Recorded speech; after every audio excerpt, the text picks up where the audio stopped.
जय हिंद दोस्तों, स्वागत है आपका अपने YouTube चैनल झुंझुनू एजुकेशन पर। मैं आपका प्रमाणी नीतीश तिवारी।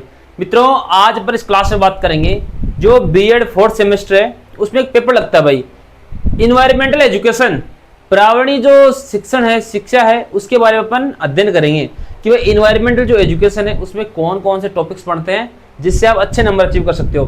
मित्रों, बीएड में पास होना आसान है, लेकिन अब अपने नंबरों को इंक्रीज किस प्रकार से करें, थ्योरी में अपने नंबर किस प्रकार से बढ़ाएं, वो अपन इस वीडियो में बात करेंगे कि क्वेश्चंस को किस प्रकार से करना चाहिए, पॉइंट्स को क्या लिखना चाहिए, कौन कौन से पॉइंट है इन्वायरमेंटल एजुकेशन में जो एग्जाम में हुबहू छपेंगे। तो सबसे पहले तो आप लोग चैनल को सब्सक्राइब कर लीजिए। अगर आपने अभी तक चैनल को सब्सक्राइब नहीं किया तो फटाफट चैनल को सब्सक्राइब कर लीजिए, क्योंकि एकमात्र यही यूट्यूब चैनल ऐसा है जिसपे आपको बीएड के सभी पेपरों के इंपोर्टेंट क्वेश्चन मिलेंगे भाई। ठीक है, इंपोर्टेंट क्वेश्चन विथ व्याख्या, आंसर्स भी उनके साथ मिलेंगे। तो प्यारे बच्चों, सारी बातें सुनना जो जो आपको बताऊं, तो फटाफट सारे लोग चैनल को सब्सक्राइब कर लेना। और सब्सक्राइब करने के तुरंत बाद आपको एक काम करना है, स्क्रीन पर आपको टेलीग्राम दिख रहा है झुंझुनू एजुकेशन, तो सारे विद्यार्थी टेलीग्राम को ज्वाइन करेंगे। इसको ज्वाइन करने का तरीका क्या है भाई, डिस्क्रिप्शन में, इसी वीडियो के डिस्क्रिप्शन में लिंक दे रखी है हमने ज्वाइन टेलीग्राम की, वहां से आप टेलीग्राम को ज्वाइन कर सकते हो। और दूसरा काम किस तरीके से, टेलीग्राम एप्लीकेशन पे जाना, वहां झुंझुनू एजुकेशन सर्च करना, वहां से आप लोग ज्वाइन कर सकते हो। मित्रों, पूरी क्लास को आराम से ध्यान सुनना। इस क्लास को देखने के बाद आपको सीरीज पढ़ने की आवश्यकता नहीं पड़ेगी, ये मेरा वादा आपसे। मैं आपसे वादा कर रहा हूं, अगर आपने ये क्लास देख ली तो आपको और कुछ पढ़ने की आवश्यकता नहीं है। पूरे जो आपके डाउट्स हैं इन्वायरमेंटल एजुकेशन का जो सब्जेक्ट उसमें 90% प्लस अचीव कर जाओगे आप लोग। इस पेपर को पूरा अपन उखाड़ फेंकेंगे, इसके अंदर सारी चीजें डिस्कस करेंगे, कौन सा क्वेश्चन आएगा, किस प्रकार से आएगा, उस क्वेश्चन का आंसर क्या लिखना, आपको सारी चीजें मैं बताऊंगा, बस आप लोग सुनना भाई।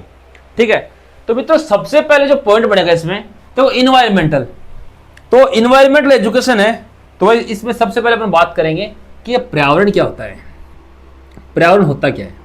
पहला क्वेश्चन भी इसी से आएगा, आपका पहला क्वेश्चन भी इसी पॉइंट से बनेगा। ठीक है ना, पर्यावरण होता क्या है, इन्वायरमेंट होता क्या है भाई, बताओ। इसको लिखो ऐसे कैसे, आप लोग जो बताऊं उसको सुनना ध्यान से। मैंने क्या कहा कि इस क्लास को देखने के बाद आपको सीरीज लाने की आवश्यकता ही नहीं है। ठीक है, इन्वायरमेंट क्या होता है भाई, अपन हमेशा सुनते हैं कि पर्यावरण क्या है, पर्यावरण क्या नहीं होता, तो इसके बारे में आप लोग पढ़ेंगे। पहला क्वेश्चन आपको यहीं से आने वाला है, एग्जाम के अंदर भी हूबहू आएगा, पर्यावरण के बारे में पूछेगा। तो भाई इसका सबसे पहले अपन बात करेंगे इसके अर्थ की। ठीक है, कि अर्थ क्या है, इसकी परिभाषा क्या है। पर्यावरण का मुख्य अर्थ यही है कि अपने चारों ओर का परिवेश, जहां अपन रहते हैं, अपने जहां अपन रह रहे हैं, मतलब अपने घर रह रहे हैं, तो उसके चारों ओर का जो परिवेश है, चारों ओर का जो क्षेत्र है, कृषि भूमि है या रहने वाले लोग हैं या समाज है, उसको अपन पर्यावरण बोलते हैं। तो अपने चारों ओर का परिवेश को लिखो आप लोग फटाफट, अपने चारों ओर का परिवेश, ये तो इसका अर्थ है। लिख लो एक बार इसको, अपने चारों ओर का जो परिवेश है उसको हम क्या बोलते हैं, पर्यावरण बोलेंगे। लिखो इसको फटाफट। इसमें दो प्रकार का परिवेश आता है कि भाई इसको प्राकृतिक, प्राकृतिक से क्या मतलब समझेंगे कि भाई अपने चारों ओर जो वनस्पतियां उगी हुई हैं, पेड़ पौधे उगे हुए हैं, जीव जंतु हैं, वो प्राकृतिक एवं सामाजिक परिवेश भी बोल देंगे इसको। ठीक है, कि समाज के लोग रह रहे हैं तो वो क्या, सामाजिक और प्राकृतिक। तो अपने चारों ओर के जो प्राकृतिक या सामाजिक परिवेश है मित्रों, उसको अपन बोलेंगे पर्यावरण। ये पर्यावरण की डेफिनेशन आप लोगों को लिखनी है, इसको आप लोग लिखो ना, आएगा क्वेश्चन, ये पर्यावरण का 100% एग्जाम में क्वेश्चन आएगा। इसको ऐसे कर देना, ऐसे करके ये अंडरलाइन कर देना, अच्छा हो जाएगा, यहाँ पे 2 लाइनों में आ जाएगा आराम से। इसको लिख देना, बहुत शानदार क्वेश्चन रहने वाला है। ऐसे लिख दोगे तो एग्जामिनर की नजर सीधी इस पर पड़ती है, फिर एग्जामिनर आपको अच्छे नंबर दे देगा। लिखो इसको फटाफट, लिखो।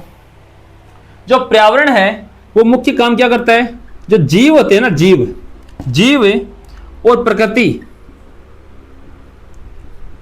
के बीच संबंध स्थापित करता है। कौन करता है, पर्यावरण, संबंध स्थापित करना इसका काम है, करना। ये आप लोग लिखिए इसको, अच्छा है ना। जीव जंतु और प्रकृति के बीच संबंध स्थापित कौन करता है, पर्यावरण करता है। इसको लिखो आप लोग फटाफट, लिखिए इसको अच्छे तरीके से।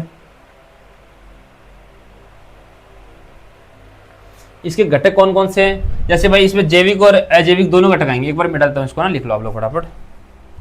परिवेश लिख लिया ना हम लोगों ने, अपने चारों ओर का प्राकृतिक सामाजिक परिवेश आपको लिखना, इसी तरीके से लिखना जैसे मैंने बताया। अपना दिमाग मत लगाना, फालतू की बकवास बिल्कुल नहीं लिखनी है। तो कई बार आप लोग कहते हो कि सर इतने पेज बढ़ते नंबर नहीं देते, अरे भाई सही भी लिखना होता है। अब सही क्या लिखोगे वही मैं बता रहा हूँ आपको, तो अच्छी तरीके से आप लोग लिख दोगे तो ठीक रहेगा थोड़ा सा ना। भाई जो पर्यावरण है मित्रों, ठीक है, इसके घटक, इसमें देखो जैविक एंड अजैविक दोनों प्रकार के घटक आते हैं। अजैविक घटक, इसको तत्व बोल देते हैं, ठीक है। लिखो कि पर्यावरण एकमात्र ऐसी संस्था मानी जाती है जिसके अंदर जैविक और अजैविक दोनों प्रकार के घटक और तत्व शामिल होते हैं। इस प्रकार से लिख लीजिए आप लोग, जैसे वायु, जल, वनस्पति, जीव जंतु, मानव समाज, ये इसमें सम्मिलित होते हैं। अब देखो आप लोग कैसे करोगे, आप लिख देना वायु, अगर बड़ा निबंधात्मक पूछ ले तो वायु के बारे में लिख देना हवा चलती है ऐसे वैसे, पर्यावरण शुद्ध रहता है इस प्रकार से, जल के बिना जीवन अधूरा इस प्रकार से, वनस्पति हो गई, जीव जंतु है, मानव समाज तो हम खुद ही हैं, तो हम भी एक पर्यावरण का हिस्सा है भाई, ठीक है ना, हम भी पर्यावरण के ही घटक हैं। तो आपको लिखना इसी तरीके से लिखो फटाफट, ठीक है। यहां तक इसका अर्थ हो गया, इस प्रकार से आपको अर्थ लिखना, एक बार लिख लीजिए फटाफट इसको, सारे लोग लिख लीजिए भाई जो बता रहा हूं ना। यहां तक तो इसका अर्थ कंप्लीट हो गया। अब अकेला अर्थ थोड़ी पूछेगा, निबंधात्मक क्वेश्चन आएगा तो अर्थ के साथ क्या पूछेगा वो भी लिखे आप लोग, कि पर्यावरण का जो क्षेत्र है वो कौन कौन से हैं।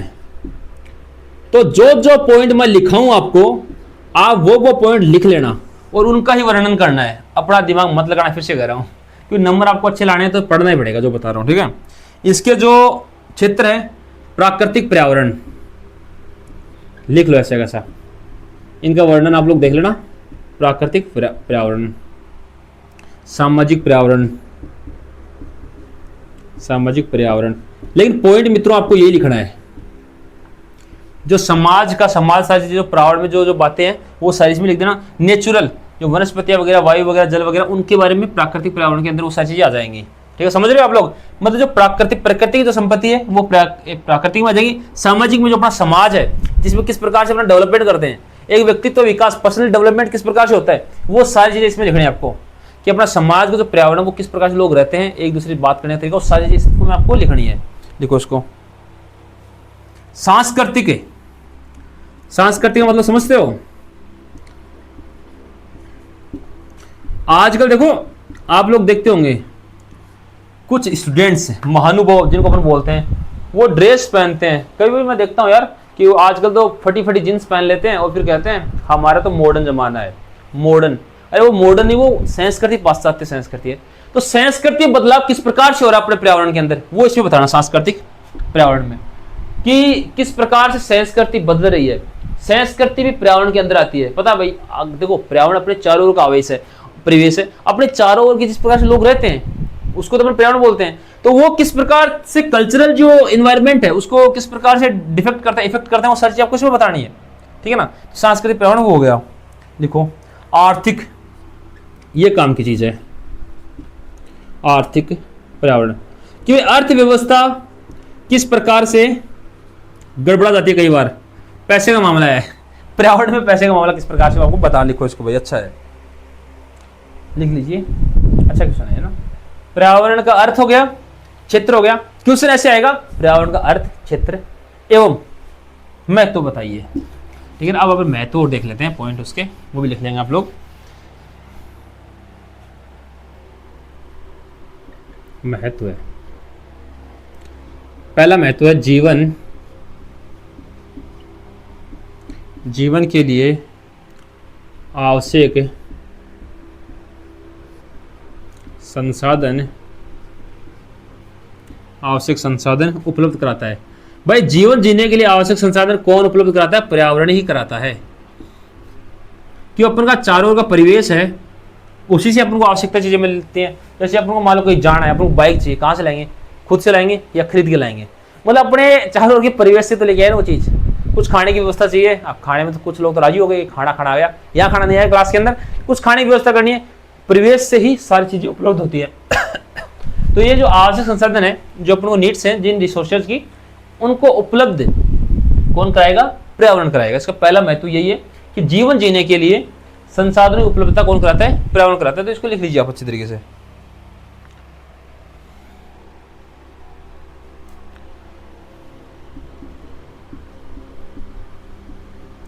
पारिस्थितिक संतुलन बनाए रखता है। भाई जो पारिस्थितिक संतुलन है वो भी कौन बनाए रखता है? पर्यावरण रखता है। मानव स्वास्थ्य की रक्षा करता है।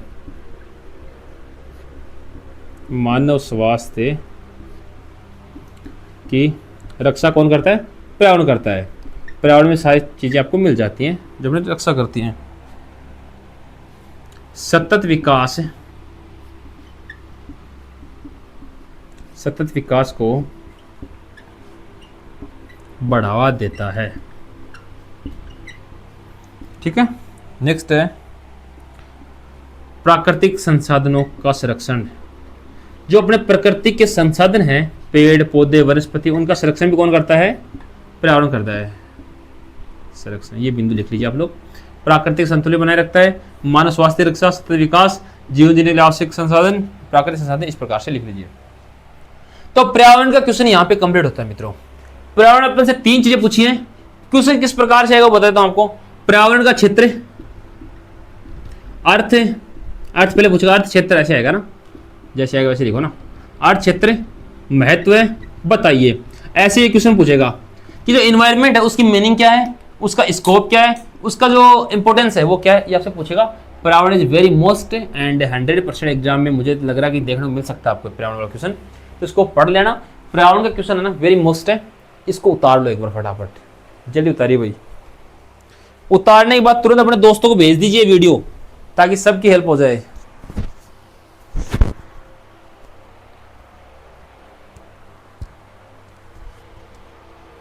सारे लोग अपने दोस्तों तक ये वीडियो भेज दीजिए, फटाफट सारे लोग भेज दीजिए।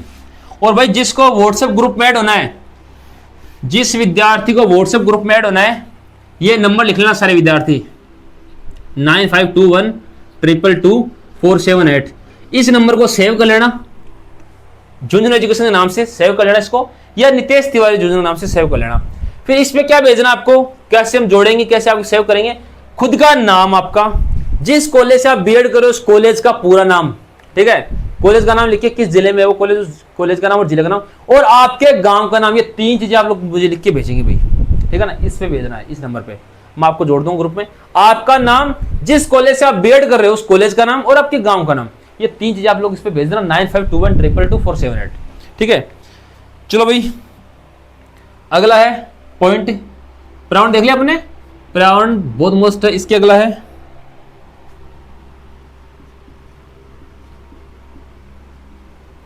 पारिस्थितिकी तंत्र, जिसको अपन इकोसिस्टम बोलते हैं। इकोसिस्टम क्या है भाई? अच्छा क्वेश्चन है ना, लिखो इसको फटाफट।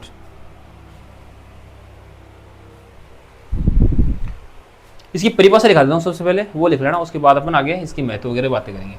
परिभाषा आपको ध्यान में होनी चाहिए, मस्त तो परिभाषा ही है। ये उत्तर मैं जैसे बता रहा हूं ना वैसे ही एग्जाम में लिखना है आपको, ठीक रहेगा। जीवों तथा उनके भौतिक वातावरण के बीच होने वाली पारस्परिक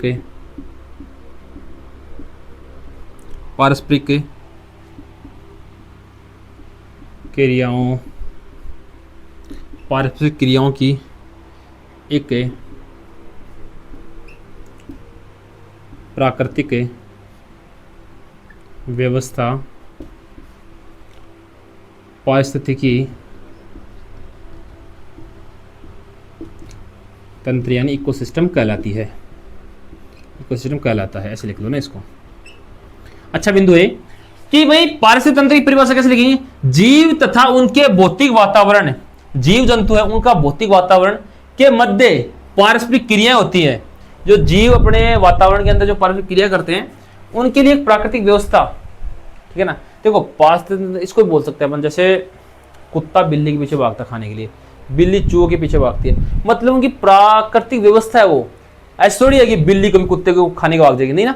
लेकिन वो उल्टा सिस्टम नहीं कर सकते, जैसा प्रकृति ने उनको देन दिया है कि प्रकृति ने उनके लिए योजना बनाई कि भाई कुत्ता बिल्ली के पीछे भागेगा, बिल्ली चूहे के पीछे भागेगी। ऐसा थोड़ी है कि चूहा कभी बिल्ली के पीछे खाने भाग गया कि भाई बिल्ली आगे हो रही है चूहा उसके पीछे, कभी नहीं होता। आपने कभी देखा है कि भाई बिल्ली आगे भाग रही है और चूहा उसके पीछे पीछे भाग नहीं है। जो प्रकृति ने जो व्यवस्था बनाई है, जो अपना नेचर है, प्रकृति है, उसने जो व्यवस्था बनाई, प्राकृतिक व्यवस्था है, नेचुरल जो इसका सिस्टम है, उसने जो जीव था उनके भौतिक वातावरण के बीच होने वाली पारस्परिक जो क्रियाएं हैं, एक्टिविटीज हैं, उनके लिए जो व्यवस्था बनाई उसको अपन बोलेंगे पारिस्थितिकी तंत्र। ये आपको लिखना इस तरीके से, इसकी परिभाषा लिख लीजिए आप लोग फटाफट, लिखो फटाफट यार इसको ना। अच्छा क्वेश्चन है, परिभाषा हो गई। जो चीजें बता रहा हूं उसी अनुरूप लिखो तो ठीक रहेगा। अब इसके विशेषताएं फटाफट लिखा देता हूं, आप लोग उसको लिख लेना साथ साथ। विशेषताएं लिखो भाई। विशेषताएं इसकी वो है, पहली विशेषता है कि जो जैविक है तथा अजैविक है जो घटक हैं वो दोनों मिलते हैं तब ये तंत्र बनता है। दोनों मिलकर तंत्र का निर्माण करते हैं। कौन सा तंत्र का? पारिस्थितिक तंत्र का निर्माण करते हैं। भाई देखो पहली विशेषता ये है कि जैविक घटक एवं अजैविक घटक दोनों मिलकर ही जो पारिस्थितिकी तंत्र है उसका निर्माण करते हैं। तो आपसे पूछ लिया जाए कि पारिस्थितिक तंत्र का निर्माण कौन कौन करते हैं, तो आप उसमें लिखोगे 2 नंबर वाला, मान लो 2 नंबर का क्वेश्चन आ गया कि पारिस्थितिक तंत्र का निर्माण कौन कौन करता है, तो आप लिखना कि जैविक और अजैविक दोनों प्रकार के घटक मिलकर ही निर्माण करते हैं। लिखो उसको। अगला फटाफट लिखो जो मैं बता रहा हूं, ठीक है। ऊर्जा प्रवाह है, बिंदु आता है ऊर्जा प्रवाह है विशेषता। ऊर्जा प्रवाह, इसमें क्या लिखोगे भाई? ऊर्जा प्रवाह है सूर्य से प्राप्त ऊर्जा खाद्य श्रृंखला द्वारा प्रभावित होती है। लिखो, सूर्य से प्राप्त ऊर्जा खाद्य श्रृंखला द्वारा प्रवाहित होती है। लिख लो, साथ साथ में नोट्स लिखवा रहा हूं आपको, लिखो इसको। सूर्य के द्वारा प्राप्त ऊर्जा खाद्य श्रृंखला द्वारा प्रवाहित होती है, ठीक है। नेक्स्ट है पोषक चक्र। पोषक है चक्र, इसको लिखो ऐसे लगाना, पोषक चक्र, उसके आगे फिर देश लगाए लिखना। जल, कार्बन एवं नाइट्रोजन जैसे तत्वों का निरंतर चक्कर चलता है। किसमें? पारिस्थितिक तंत्र की विशेषता है, पारिस्थितिक तंत्र में चलता है। जल, कार्बन और नाइट्रोजन जैसी गैसें हैं, उनका चक्कर चलता रहता है अपने इकोसिस्टम के अंतर्गत। लिखो इसको। खाद्य श्रृंखला और खाद्य जाल स्थापित करता है कौन? इकोसिस्टम। खाद्य श्रृंखला एक खाद्य जाल है वो स्थापित करता है। मोस्ट इंपोर्टेंट है खाद्य श्रृंखला और खाद्य जाल। छोटे वाला 2 नंबर क्वेश्चन आ सकता है। Food chain and food web क्या है इसके ऊपर पूछ सकता है आपसे, लिख लो इसको। आत्म नियंत्रण तंत्र स्वयं संतुलित बनाए रखने का प्रयास करता है कि ये पहले सोचता है, अपन जो नहीं सोचते खुद भी तो संतुलित रहूं मैं, खुद को संतुलित रखने का काम भी करता है। इसकी विशेषता है भी, लिखो इसको। अच्छा है ना। तंत्र में देखो गतिशील परिवर्तन होते हैं, समय के अनुरूप परिवर्तन। ये लिख लो भाई, बिंदु लिखना विशेषता में, समय के अनुरूप परिवर्तन होते हैं। लिख लिया आप लोगों ने? ठीक है भाई। समय के अनुरूप परिवर्तन किसमें होते हैं? पारिस्थितिक तंत्र में होते हैं। इसको लिख लीजिए अच्छे तरीके से। इकोसिस्टम की विशेषताएं हैं। देखो मैंने आपको इकोसिस्टम का अर्थ बता दिया, विशेषता बता दी। 2 क्वेश्चन आप लोग याद कर लेना, अच्छी तरीके से बढ़िया हो जाएगा। इकोसिस्टम का अर्थ और परिभाषा, ये चीजें आपको देखनी है। लिख लो फटाफट इसको। अच्छा है, इकोसिस्टम का जो मीनिंग है एंड इसकी जो विशेषता कैरेक्टरिस्टिक्स है वो आपको बतानी है।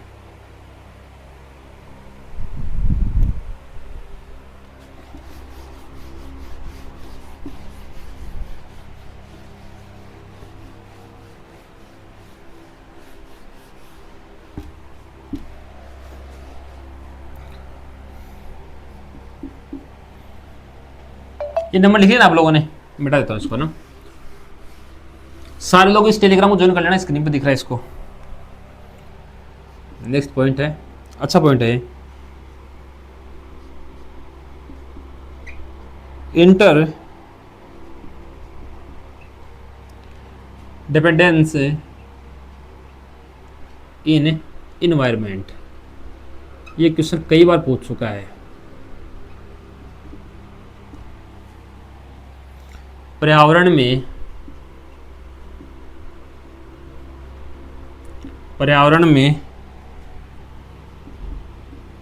पारस्परिक निर्भरता क्या है, समझाइए।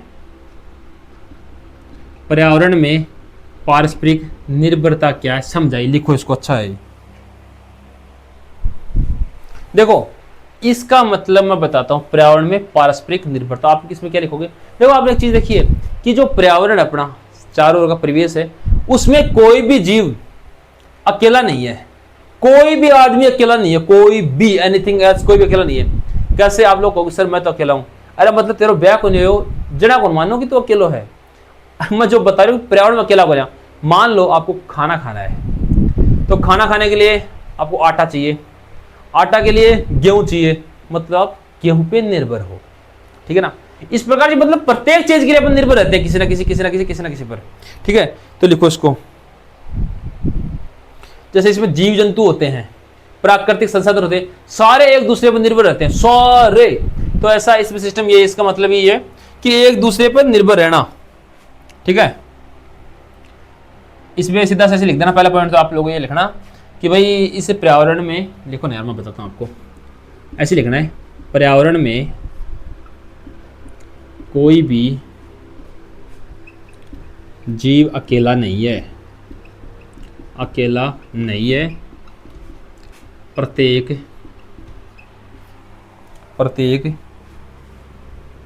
जीव जंतु पौधे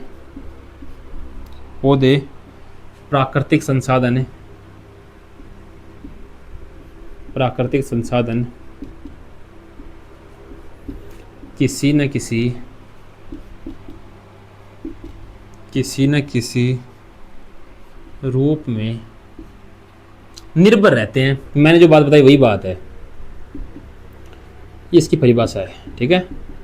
लिखो उसको, पर्यावरण में कोई भी जीव अकेला नहीं रहता। पहली बात तो प्रत्येक जीव जंतु पौधे प्राकृतिक संसाधन किसी न किसी रूप में एक दूसरे पर निर्भर रहते हैं, कि किसी न किसी काम के लिए एक दूसरे पर निर्भर रहते हैं। भाई जो मैंने बताया आपको ना, मतलब दूसरे इधर डिपेंडेंस, इसका मतलब ही निर्भर है, तो एक दूसरे पर निर्भर रहते हैं। इसको लिखो आप लोग फटाफट, ठीक है। इसकी कुछ व्याख्या पर पढ़ेंगे जो मैं आपको बता रहा हूं, उनको लिखेंगे आप लोग। व्याख्या कुछ पॉइंट है, आप लिख देना एग्जाम में अगर आ जाए तो। व्याख्या कुछ पॉइंट है, पौधे प्रकाश संश्लेषण द्वारा भोजन व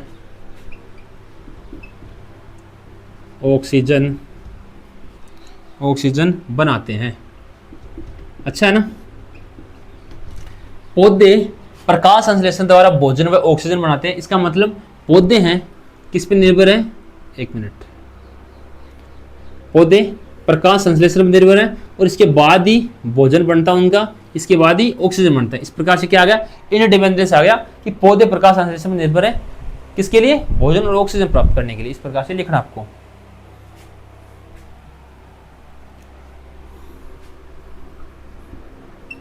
मनुष्य एवं पशु है, ये दोनों भोजन के लिए किस पे निर्भर हैं? पौधों पर। भाई मैंने बताया ना गेहूं, तो गेहूं पे पौधे होंगे ना, तो मनुष्य तथा पशु है, ये भोजन के लिए किस पे निर्भर है? मतलब पौधों पर। मतलब निर्भर है, मैंने चीज क्या समझाना चाह रहा हूं कि इसका मतलब है पारस्परिक निर्भरता का मतलब है कि इस पर्यावरण में कोई भी ऐसा नहीं है कि वो अकेला मतलब वो सब कुछ कर सकता है, तो कुछ भी नहीं है। सारे काम एक दूसरे पर निर्भर रहते हैं भाई। प्रत्येक चीज जो आवश्यकता अपने जो प्राकृतिक संसाधनों की आवश्यकता है वो एक दूसरे पर निर्भर रहते हैं। तो मनुष्य है तो वो पौधों पर निर्भर है खाने के लिए, ठीक है ना, लिखो उसको। अब पशु है, ठीक है, ये कार्बन डाइऑक्साइड छोड़ता है, ऐसे ही लिखना है आपको। क्या छोड़ता है? कार्बन डाइऑक्साइड छोड़ता है, CO2 छोड़ता है। एंड जिसका उपयोग कौन करता है? जिसका उपयोग करते हैं पौधे। इसको इसी तरीके से लिखना है आपको। ऐसा चित्र बना दोगे बहुत अच्छा रहेगा। एग्जाम में सोचा पता नहीं किस टीचर से पढ़ गए हैं लोग, खुश हो जाएगा वो। पशु है, कार्बन डाइऑक्साइड छोड़ते हैं, जिसका उपयोग कौन करता है? पौधे करते हैं। मतलब पौधे पशु पर निर्भर है और पशु पौधे पर निर्भर, दोनों एक दूसरे पर निर्भर हैं। लिखो इसको। यहां तक हो गया, ठीक है। जो अपघटक मृत जीव हैं, अपघटक है मृत जीव, मान लो जो जीव मर गए, ठीक है, उनको विघटित कर, उनका विघटन हो जाएगा, मतलब वो अलग अलग जगह बिखर जाएंगे। फिर मिट्टी उपजाऊ बनेगी, मिट्टी उपजाऊ, समझ रहे हो आप लोग? मतलब खाद से मिट्टी उपजाऊ बनती है। मतलब जो मिट्टी है जिसमें पौधे उगते हैं, इधर से आप लोग इधर से लो इसको, मिट्टी उपजाऊ होगी तो पौधे अच्छे बनेंगे। और मिट्टी को उपजाऊ करने के लिए मृत जीव, मतलब पौधे किसी न किसी रूप में मृत जीवों पर भी निर्भर है, ठीक है ना। सारी चीजें, ये एक चक्र है जिसमें सारे लोग एक दूसरे पर निर्भर है मित्रों। तो आपको बताना, इस प्रकार से लिखना। अच्छा क्वेश्चन है ये। अब ये मिट्टी है, इसके साथ वायु जोड़ो और जल, ये सारे जीवों के लिए आवश्यक है। कोई ऐसा जीव है क्या जो बिना जल, बिना वायु और बिना मिट्टी के रह सकता? नहीं रह सकता। सारे जीवों के लिए आवश्यक है मिट्टी, जल और वायु। तो मतलब मिट्टी, जल और वायु पर निर्भर है कौन? सारे जीव। तो इस प्रकार से होगी व्याख्या। मतलब व्याख्या में आप लोग क्या समझोगे कि भाई इस पर्यावरण में कोई भी जीव जंतु, पौधे, प्राकृतिक संसाधन कोई भी अकेला नहीं है, सारे किसी न किसी रूप में एक दूसरे पर निर्भर हैं। ये सारी चीजें आपको इसमें समझने की आवश्यकता है। फिर इस तरीके से आप डायग्राम बना देना अच्छी तरीके से, ठीक है। ये लिख लो, इसको अच्छी तरीके इसी प्रकार से लिखना जैसे मैंने बताया आपको। इधर भोजन उपयोग, इधर मिट्टी, ये किस प्रकार से कनेक्ट है? जैसे पौधे कनेक्ट है मिट्टी से, ठीक है। जो जिस पे निर्भर है उसकी तरफ एरो कर देना, ठीक है। इधर पौधे उपयोग लेते, इस प्रकार से लिखो इसको एक बार फटाफट सारे लोग। जैसा मैंने बताया वैसे वैसे आप लोग लिख लेना इसको,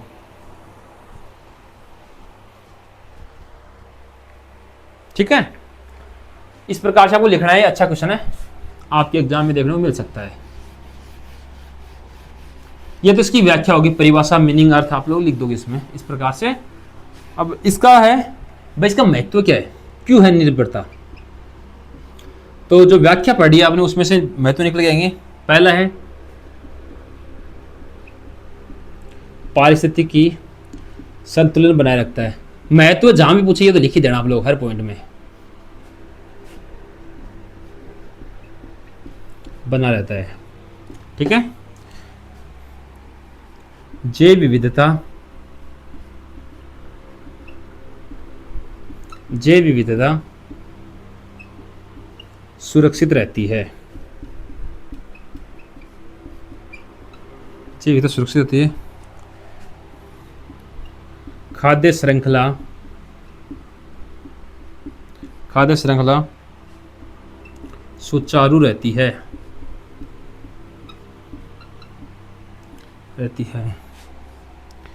प्राकृतिक जो संसाधन है,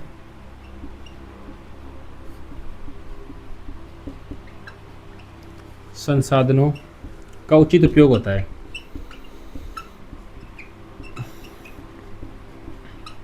उपयोग होता है। मित्रों आप लोग वीडियो को बिल्कुल स्किप मत करना। मैंने फिर से कह रहा हूं, इस क्लास को देखने के बाद सीरीज लाने की आवश्यकता नहीं है। आप सीरीज मत लाइए, मैं आपको बार बार मैं कह रहा हूं, मेरे हर ग्रुप में डालता हूं, सीरीज मत लाना। प्रत्येक पेपर के इंपॉर्टेंट क्वेश्चन और आंसर मैं बताऊंगा आपको, मेरा विश्वास रखो, मैं हर एक चीज समझाऊंगा, बस आप सीरीज मत लाना। ये पढ़ा करो अच्छी तरीके से। पारिस्थितिकी जो संतुलन है वो बना रहता है, जैव विविधता सुरक्षित रहती है, खाद्य श्रृंखला सुरक्षित रूप से चालू रहती है, प्राकृतिक संसाधन है उनका उचित उपयोग होता है भाई, ठीक है। ये महत्व हो गई 4, इनको लिख लीजिएगा। चलो भाई, इसी के साथ आपका क्वेश्चन कंप्लीट होता है। लिखो इसको फटाफट एक बार।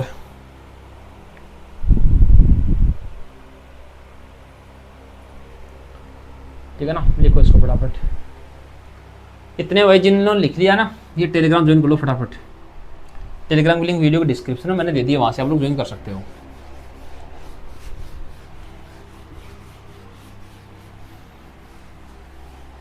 अगला बिंदु है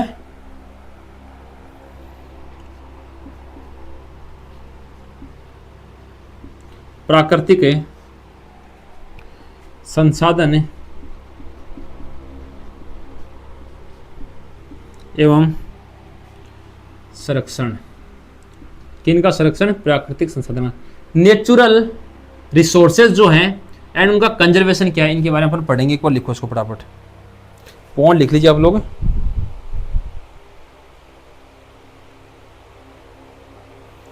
मैं ये वादा कर रहा हूं आपसे, जो पॉइंट बताऊंगा ना एग्जाम में हूबहू छपेंगे। आप लोग बिल्कुल भी इसको इग्नोर करनी मत सोचना कि नहीं आएंगे, ऐसे वैसे आएंगे भाई। ठीक है, लिखो इसको। देखो सबसे पहले अपन बात करते हैं कि जो नेचुरल रिसोर्सेज क्या है। क्या भाई परिभाषा?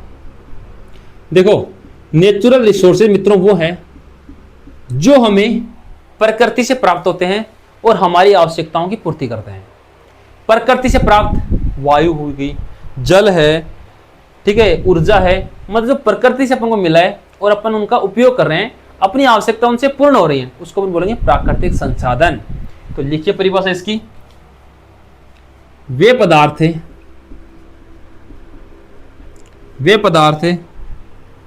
वह शक्तियां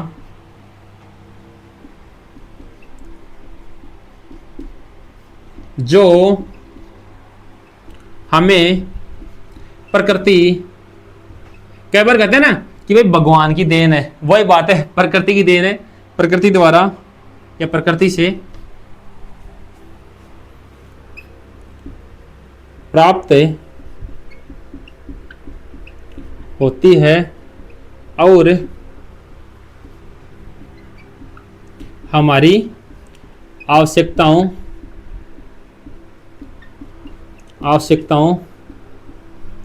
को पूर्ण करते हैं।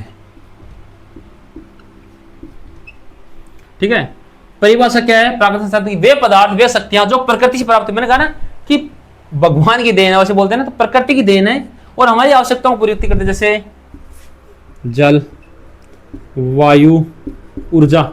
ऐसे थोड़ी है कि आप लोग पानी उत्पन्न कर दोगे, बनाने लग जाओगे, नहीं। पानी अपन से प्रकृति से मिला है, वायु हवा है, तो थोड़ी कि हवा आप लोग फूंक मारोगे उससे वाला, ये नहीं, वायु मिली अपन को, ऊर्जा मिली, एनर्जी मिली है, आपको देखना भाई। देखो ठीक है, देखो इसमें दो चीजें और आती है, इसमें एक बिंदु आता, कई बार पूछ लेता है, इसको परिभाषा लिखो आप लोग, है ना, बहुत बार पूछता है, छोटे वाला क्वेश्चन पूछता है, 2 नंबर वाला, इसमें से निकल के आता है वो क्वेश्चन कि नवीकरणीय एंड अनवीकरणीय संसाधन कौन से हैं, इनकी परिभाषा दीजिए, ये पूछेगा भाई, अनवीकरणीय संसाधन। ऐसे बात से कई बार पूछता है। ठीक है, तो नवीकरणीय जो मैं अभी बता के आपको, जल, वायु आदि, ये ऊर्जा है ना, सारी इसमें आएंगी। एंड कोयला, ये इसमें आ जाएगा, अनवीकरण, कोयला इसमें और हो गया, पेट्रोलियम, ये सारी चीजें किस में आएंगी? अनवीकरणीय में आएंगी। तो ये आपको ध्यान रखने की आवश्यकता, लिखो इसको। अब भाई देखो उपाय, संरक्षण आ गया। संरक्षण आप लोग लिख सकते हो यार सारे लोग। संरक्षण जैसे वृक्षारोपण करो, जल का उचित उपयोग, आप लोग लिख देना बिंदु सारे, जल का उचित उपयोग, मृदा संरक्षण, मृदा सही रखो, बचाओ, और पुनर्चक्रण को बढ़ावा। अब पुनर्चक्रण देखो मैं बताता हूँ आपको, पुनर्चक्रण, जन जागरूकता, ये 2 बिंदु आपको पढ़ने की आवश्यकता है, ये दोनों बिंदु। ठीक है, क्यों? पुनर्चक्रण देखो कई बार ऐसा होता है, आपके घर के पास आता है कबाड़ी वाला, वो कहता है कबाड़ी ले लो, एक कबाड़ी दे दो, पैसे कमा लो, ऐसे बोलता है ना। कबाड़ी का वो करता क्या है? आपने कभी सोचा है, दिमाग लगाए कि आपके घर में जो कचरा है, बोतल टूटी है, उसको ले जाए, करता क्या है? वो पुनर्चक्रण करता है मित्रों, उन चीज़ों का वापस से उपयोग में लाने का प्रयत्न करता है, उसको गला के या कैसे भी करके उनकी जो प्रक्रिया होती है उसके थ्रू उसको नया बना के एक नए रूप में, एक नई चीज में उसका उपयोग करता है, वो होता है पुनर्चक्रण। तो पुनर्चक्रण को बढ़ावा देना भी प्राकृतिक संसाधनों का यूजेस है कि भाई अच्छी तरीके से आप लोग संरक्षण कर सकते हो, कंजर्वेशन कर सकते हो।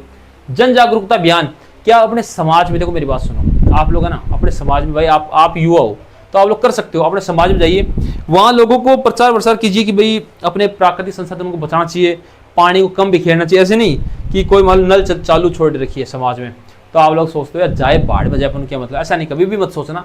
वो नल चालू है तो उसको बंद करो और लोगों को भी सीख दो कि अपन को पानी को बचाना है। क्यों बचाना है? क्यों आने वाली पीढ़ियां सुरक्षित रहें, ठीक है ना। तो ये इस प्रकार से इसका महत्व है कि पर्यावरण का संतुलन बनाए रखने के लिए, आने वाली पीढ़ियों को सुरक्षित रखने के लिए, और सतत विकास, सस्टेनेबल डेवलपमेंट है वो होता रहना चाहिए, रेगुलर प्रोसेस होनी चाहिए। ये सब चीज़ आपको इसमें लिखनी है। मतलब प्राकृतिक संसाधन, अच्छा क्वेश्चन है, संरक्षण, ये क्वेश्चन आ सकता है, आप लोग लिख लें इसको ना, आ नहीं सकता, आएगा ये। देखो मैं आपको फिर से कर रहा हूँ, जो बिंदु बता रहा हूँ इनको एकदम डीपली पढ़ लेना, हर एक चीज को पढ़ना जो बता रहा हूँ। यहाँ से क्वेश्चन उठ के आएगा हूबहू, आप खुद कहोगे कि तिवारी सर ने जो बताया था कि एग्जाम में ऐसे कैसे आ गया भाई, क्योंकि आपके सिलेबस के मोस्ट पॉइंट यही रहने वाले हैं, ठीक है। तो इसको इस प्रकार से आप लोग लिखिए, प्राकृतिक संसाधन एवं संरक्षण।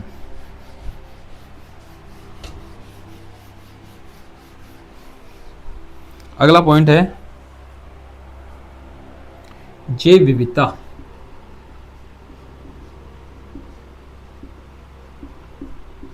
जैव विविधता, बायोडाइवर्सिटी।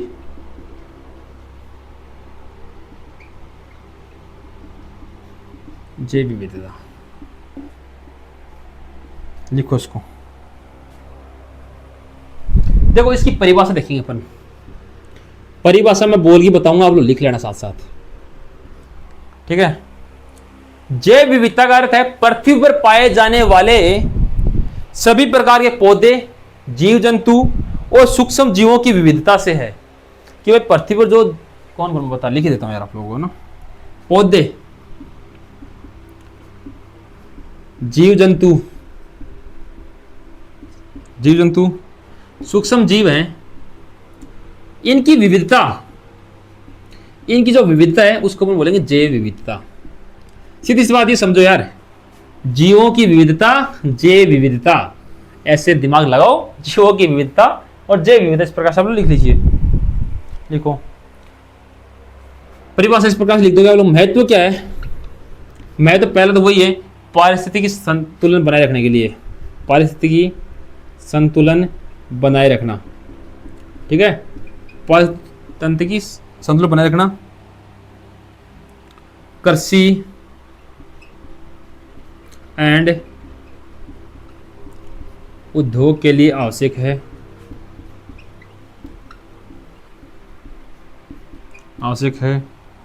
प्राकृतिक सौंदर्य बढ़ाता है भाई, अच्छी बात है, प्राकृतिक सौंदर्य बढ़ाना, इसके महत्व है ना। ये 3 पॉइंट आप लोग व्याख्या कर देना इनका तीनों की, ठीक है भाई। देखो जैव विविधता अच्छी रहेगी तो प्रकृति अच्छी रहेगी, मतलब जीव जंतु हैं वो खिले हुए रहेंगे ना। आजकल आप लोग जाओ, बारिश का मौसम हो रखा है तो जैव विविधता एक अलग ही तरीके से नजर आ रही है, मतलब हर तरीके हरियाली हरियाली हरियाली हो रखी है ना, कितना अच्छा लगता है ना। तो प्राकृतिक सौंदर्य से बढ़ता है भाई, लिखो इससे ना। जैव विविधता के लिए खतरे कौन कौन से हैं?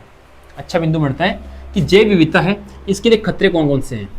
खतरे सबसे बड़ा तो यही है, आजकल सब लोग भाई पेड़ की कटाई कर रहे हैं, वृक्षों की कटाई, सबसे बड़ा यही है। वृक्षों की कटाई करोगे तो जैव विविधता कैसे बचेगी भाई?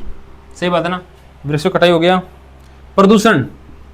प्रदूषण से भी वातावरण खराब हो रहा है, जलवायु परिवर्तन से भी इन्वायरमेंट गड़बड़ा रहा है, ठीक है। अगला बिंदु है अवैध शिकार, जो शिकार नहीं करने चाहिए, जीव जंतु को मार रहे हैं, उससे भी क्या है कि जैव विविधता पर असर पड़ रहा है। प्राकृतिक आवास, आजकल जंगलों में कौन रहता है भाई? प्राकृतिक आवास है, उनका विनाश हो गया, मतलब लोग क्या है कि शहरों में रहने लग गए, तो इससे भी क्या जैव विविधता को नुकसान पहुंचता है। लिखो इसको अच्छी तरीके से। अब इधर मैं किधर लिखूं, इसको बैठा देता हूँ ना, एक बार एक पॉइंट और बच गया इसमें। तो जैव विविधता वाला क्वेश्चन है, इसके अंदर है किसको अपन संरक्षित किस प्रकार से करेंगे, जैव विविधता संरक्षण के उपाय पूछेगा, तो संरक्षण किस प्रकार से करेंगे। तो भाई देखो इधर हानि किस में हो रही है, वनों की कटाई में हानि हो रही है, तो इसको बचाने के लिए अधिक से अधिक वन लगाओ, यानी वृक्षारोपण करो, वृक्षारोपण कीजिए, पहला बिंदु है। पर्यावरण के लिए जो कानून बने हैं उनका पालन करो, सबसे बड़ी बात यही है, पर्यावरण कानून का पालन, कि पर्यावरण के लिए जो कानून का बना उसके लिए पालन करो। जन जागरूकता फैलाओ, सबसे बड़ी बात यही है, सबसे बड़ी चीज यही है कि लोगों में जागरूकता फैलाइए। लिखो इसको, जन जागरूकता फैलाइए। अच्छा क्वेश्चन है, ठीक है। लिखो इसको, जैव विविधता क्या है, इसके संरक्षण महत्व एवं इसके जो हानि थी वो मैंने बताई आपको। इधर हानि लिखना ना, इसके ऊपर पॉइंट लिख लो हानियां। भाई ये कहीं आप लोग कह दो सर ये क्या लिखा दिया, हानियां इधर वाली, ठीक है ना। लिखो इसको एक बार फटाफट, लिखिए फटाफट सारे लोग, लिख लीजिए।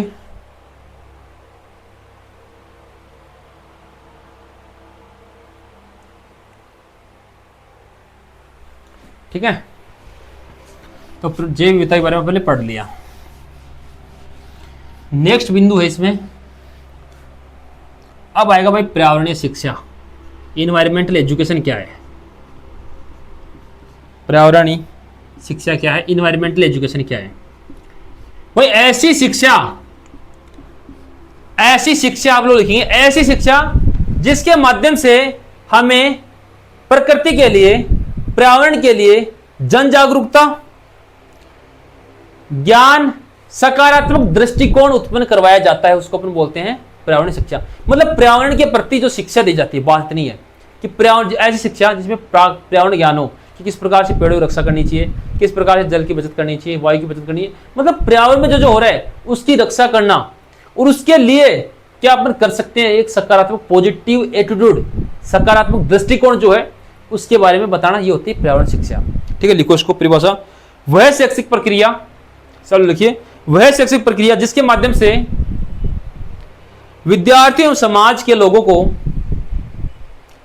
पर्यावरण के प्रति ज्ञान, जागरूकता, सकारात्मक दृष्टिकोण तथा संरक्षण की भावना विकसित की जाती है, वह कहलाती है पर्यावरणीय शिक्षा। ये परिभाषा है, लिख लेना आप लोग, सुनना बार बार, हर एक चीज को समझा रहा हूं, लिख लेना इसको, क्वेश्चन पक्का आएगा, क्योंकि नाम पेपर का पर्यावरणीय एजुकेशन है तो पक्का आएगा क्वेश्चन।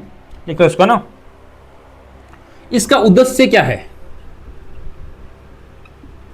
उद्देश्य क्या है, उद्देश्य में पहला बिंदु आता है ज्ञान प्रदान करना,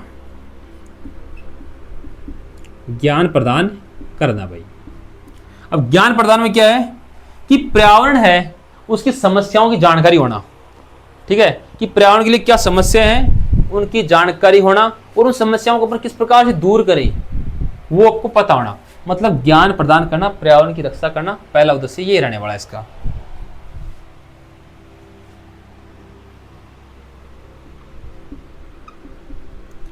जागरूकता विकसित करना, अच्छा पॉइंट है। पर्यावरण संरक्षण के प्रति चेतना उत्पन्न करना, इसका बिंदु है कि भाई पर्यावरण को बचाने के लिए अपन क्या क्या प्रयत्न कर सकते हैं, लोगों में उनमें जन जागरूकता फैलाना, तो जागरूकता विकसित करना दूसरा बिंदु है। तीसरा उद्देश्य है पॉजिटिव एटीट्यूड, सकारात्मक दृष्टिकोण, कि प्रकृति की पत्नी नहीं, प्रकृति के प्रति अपना जो व्यवहार किस प्रकार से है, अपनी जो भावना विकसित करना, वो होता है सकारात्मक दृष्टिकोण। कौशल विकास,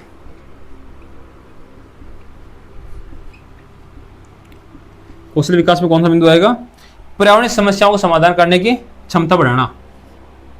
सहभागिता, ये जरूरी है भाई, इसके बिना कुछ नहीं होगा। कि देखो पर्यावरण के प्रति जो भी ये चार बिंदु आए हैं, ज्ञान प्रदान करना, जागरूकता, सकारात्मक दृष्टिकोण, कौशल विकास करना, इन चारों में अपनी सहभागिता सबकी होनी चाहिए। अकेला कुछ नहीं कर सकता, अब मैं अकेला लग जाऊं कि ऐसे करूं वैसे करूं, कैसे होगा, मतलब लोग अपना समर्थन करेंगे, साथ देंगे, तो सहभागिता निभाएंगे, तो उसमें कार्य भी सही तरीके से होगा। तो पर्यावरण शिक्षा का उद्देश्य सहभागिता भी बढ़ती है, सबको इस प्रकार से साथ लेके चलो, हम सब साथ हैं, इस भावना से काम करना चाहिए ताकि पर्यावरण शिक्षा सही सफल हो। ठीक है, लिखो इसको, अच्छे तरीके हो गया पॉइंट ये।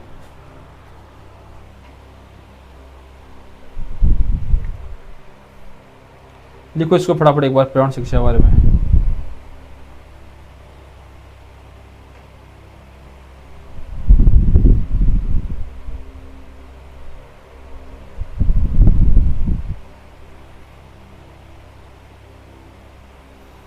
लिखो इसको फटाफट एक बार।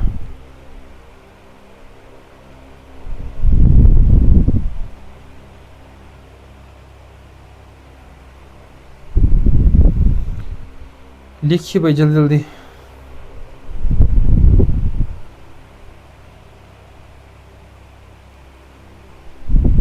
ठीक है, लिख लिया। ठीक भाई, चलते हैं इसके आगे वाले पॉइंट पे कि पर्यावरण शिक्षा हो गया, उद्देश्य हो गया यहां तक। अब पर्यावरण शिक्षा है, इसका क्षेत्र क्या है? स्कोप,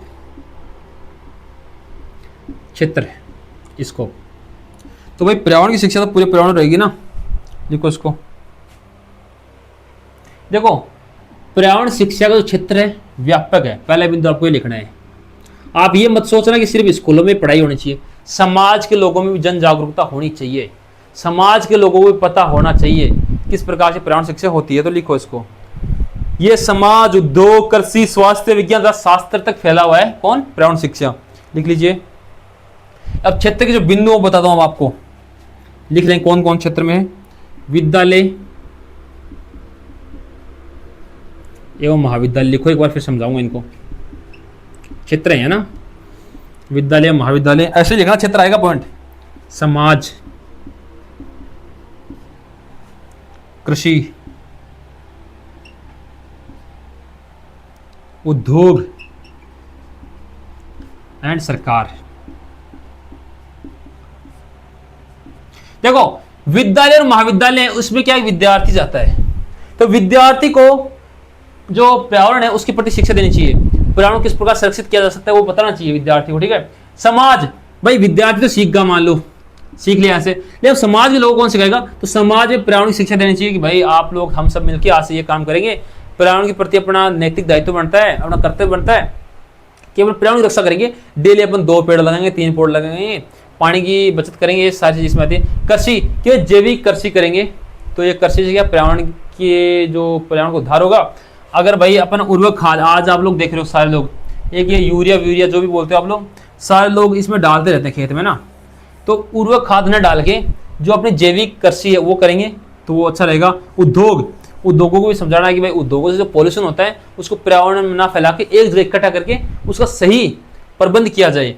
सरकार पर्यावरण के लिए अच्छे कानून बनाए, पर्यावरण शिक्षा के लिए जो भी कानून बनाती है उनकी नीतियों का पालन करवाना इसका काम होता है सरकार का। तो ये इस तरीके से इसके 4-5 बिंदु हैं, इसका क्षेत्र है विद्यालय, समाज, कृषि, उद्योग, महाविद्यालय, सरकार, ये चीजें लिखनी है। फिर आप इनका वर्णन कर देना। क्षेत्र वाला क्वेश्चन 100% पूछेगा। पर्यावरण शिक्षा, ये पर्यावरण जो शिक्षा है ये भाई 101% एग्जाम में आएगा। कितना? 101% एग्जाम में आएगा पर्यावरण शिक्षा, को लिख लेना आप लोग। पर्यावरण शिक्षा, क्योंकि ये एनवायरमेंटल एजुकेशन पेपर का नाम है, 100% आएगा। 101% में 1% एक्स्ट्रा बता रहा हूँ, ये क्वेश्चन आएगा एग्जाम के अंदर। आपके सिलेबस में सबसे मोस्ट दे रखा है, तो इसको लिख लेना अच्छी तरीके से। ठीक है, लिखो यार इसको फटाफट, लिखो भाई फटाफट। एक बिंदु बता रहा हूं आपको। अब एक पॉइंट आया था जन जागरूकता वाला, जन जागरूकता। एक क्वेश्चन बनता है, ध्यान सुनना, एक क्वेश्चन बनता है कि पर्यावरण संरक्षण के लिए, लिखो इसको, पर्यावरण संरक्षण है, इसके लिए जन जागरूकता अभियान, जन जागरूकता अभियान क्यों आवश्यक है? ऐसे क्वेश्चन पूछ सकता है आपसे कि पर्यावरण संरक्षण के लिए जन जागरूकता अभियान क्यों आवश्यक है। तो इसमें जो सारी चीजें मैंने अब तक बताई है वो सारी चीजें आपको लिखनी है। ये विद्यालय महाविद्यालय सारी चीजें इसमें लिखनी है। पर्यावरण की शिक्षा की परिभाषा मैंने बताई थी, पर्यावरण के बारे में बताया, वो सारी चीजें इसमें लिखनी है। ठीक है, तो लिखो इसको कि भाई लोगों को पता होना चाहिए कि अपने पर्यावरण के लिए समस्याएं क्या हैं, क्योंकि गांवों में लोगों को अभी भी पता नहीं होता कि अपने पर्यावरण के लिए समस्याएं क्या है, तो उनको बताना चाहिए। ठीक है, जल एवं ऊर्जा की बचत होनी चाहिए, लिखो इसको अच्छी तरीके से आप लोग। उनको बताना चाहिए कि प्लास्टिक का उपयोग कम से कम करना चाहिए। भाई अपन को ये ध्यान रखना कि प्लास्टिक का उपयोग कम से कम करना चाहिए। ठीक है ना। समाज की सक्रिय भागीदारी बढ़नी चाहिए, वो जन जागरूकता से बढ़ेगी, अन्यथा नहीं बढ़ेगी। प्रदूषण नियंत्रण में सहायता मिलेगी, किसके कारण? जल प्रदूषण, वायु प्रदूषण है, उनके भी भाई जो कमी किसमें कैसे आएगी? जब लोगों को जागरूकता होगी कि भाई अपन पानी को वेस्ट करेंगे, पानी को खराब करेंगे तो उससे अपना पर्यावरण खराब होगा, ऐसे लोगों को पता होना चाहिए। तो ये जन जागरूकता वाला क्वेश्चन कई बार पूछ लिया है। आप इतने महान शिक्षार्थी हो, बीएड के होनहार स्टूडेंट्स हो, तो आप लोगों को तो पता ही है, तो जन जागरूकता वाला पढ़ लेना भाई, मैं कह रहा हूं पढ़ लेना इस बिंदु को। पर्यावरण संरक्षण के लिए जन जागरूकता क्यों आवश्यक है, इस प्रकार से अच्छा क्वेश्चन बढ़ सकता है एक। लिखो इसको, लिख लीजिए इसको बिंदु अच्छी तरीके से, एक बार सारे लोग लिखो है ना फटाफट लिखिए सारे लोग इसको।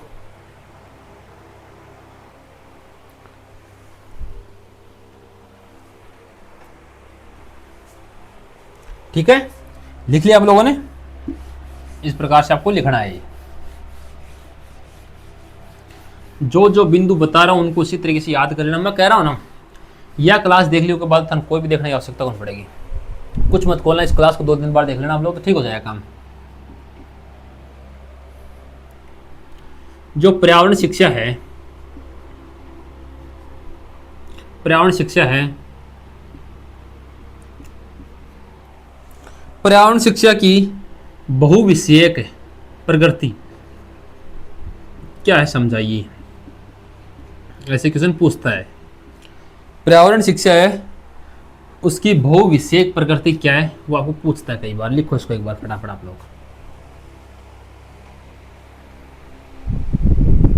देखो, बहुविषयक यानी बहुत सारे विषय।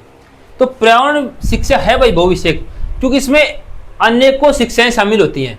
तो इसकी परिभाषा आपको ये लिखनी है कि पर्यावरण शिक्षा बहुविषयक प्रकृति है, क्योंकि पर्यावरण शिक्षा के अंतर्गत अनेकों विषयों का ज्ञान सम्मिलित होता है।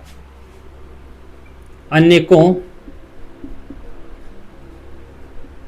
विषयों का ज्ञान सम्मिलित होता है किसमें? पर्यावरण शिक्षा में। इसलिए इसको बहुविषयक प्रकृति कहते हैं। लिखो इसको। अब कौन कौन से विषय शामिल होते हैं वो बताता हूं मैं आपको, ध्यान से सुनना और लिखना। बहुविषयक प्रकृति क्यों है, ठीक है ना। यहां लिखेंगे पहला विज्ञान। विज्ञान विषय शामिल है भाई पहला। क्यों है? क्योंकि पर्यावरण और प्रदूषण का अध्ययन इसमें किया जाता है। पर्यावरण व प्रदूषण का अध्ययन इसमें ही किया जाता है। पहला बिंदु अच्छा बिंदु है। ऐसे ही लिखना है आपको, ऐसे ही लिखना है अगर नंबर अच्छे लाने हैं तो। भूगोल, जियोग्राफी विषय किस प्रकार शामिल है? प्राकृतिक संसाधन एवं जलवायु का अध्ययन, ये किस में आता है? भूगोल में आता है। तो भूगोल विषय भी शामिल हो गया, जलवायु का अध्ययन। और ये अध्ययन सारे किस में होते हैं? पर्यावरण शिक्षा में होते हैं, इसलिए उसको एक बहुविषयक प्रकृति बोलते हैं। समाजशास्त्र,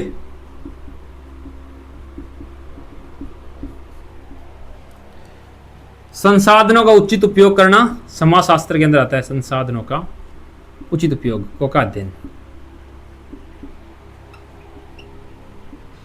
उचित उपयोग।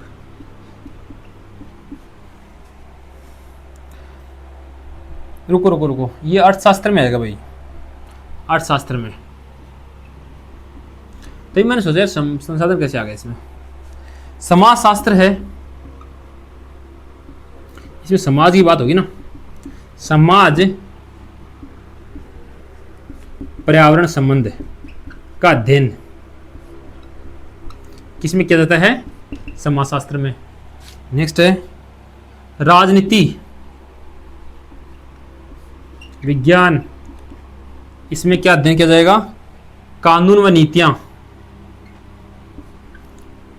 और किसकी कानून और नीतियां? पर्यावरण की, ठीक है। शिक्षा, इसमें जो जागरूकता वाला पॉइंट है वो लिख देना, पर्यावरण के प्रति जागरूकता। ये बिंदु रहेंगे भाई। अब बोलते हैं, अब बोलो आप लोग, बहुविषयक प्रकृति होगी ना। विज्ञान है, साइंस है, तो इसे पर्यावरण और प्रदूषण का अध्ययन किसमें किया जाता है? विज्ञान में। और विज्ञान किसके अंदर आती है? पर्यावरण शिक्षा के अंतर्गत आती है। दूसरा विषय भूगोल, प्राकृतिक संसाधन जलवायु का अध्ययन है, वो भूगोल में किया जाएगा और भूगोल पर्यावरण शिक्षा के अंतर्गत आती है। अर्थशास्त्र कि संसाधन है अपने पास जो भी, उनका किस तरीके से उपयोग करना चाहिए इकोनॉमी के हिसाब से, तो वो अर्थशास्त्र के अंदर आता है और पर्यावरण शिक्षा के अंदर आता है। समाजशास्त्र, समाज और पर्यावरण के बीच में क्या संबंध है, समाज के प्रति पर्यावरण के जो पर्यावरण के प्रति समाज के जो लोग हैं उनका क्या नैतिक कर्तव्य है वो आपको इसमें बताना समाजशास्त्र होगा। पर्यावरण शिक्षा के अंतर्गत ये आ गया मित्रों। राजनीति विज्ञान कि पर्यावरण के लिए जो कानून बने हैं, नीतियां बनी है, वो इसमें राजनीति विज्ञान के अंदर आती है। तो राजनीति विज्ञान किसमें आता है? पर्यावरण शिक्षा में। शिक्षा, अपन पर्यावरण के प्रति जागरूकता फैला रहे हैं तो शिक्षा दे रहे हैं, मतलब इसमें देखो साइंस आ गया, जियोग्राफी आ गई, इकोनॉमिक्स आ गई, सोशियोलॉजी आ गई, पॉलिटिकल साइंस आ गई, एजुकेशन आ गई। तो सारे विषय किसमें आ गए? पर्यावरण शिक्षा के अंतर्गत आ गए। तो ये बहुविषयक हो गए, एक से ज्यादा विषय होते हैं तो बहुविषयक। इस प्रकार से बहुविषयक प्रकृति होगी, इसको लिख लीजिए। इसी तरीके से ये पॉइंट लिख लेना आपको, बहुविषयक का नाम है तो वहां पे ऐसे ही छापना है, इसको इस प्रकार से छापना है भाई। लिखो, इसको लिख लीजिए फटाफट, इसको लिखो।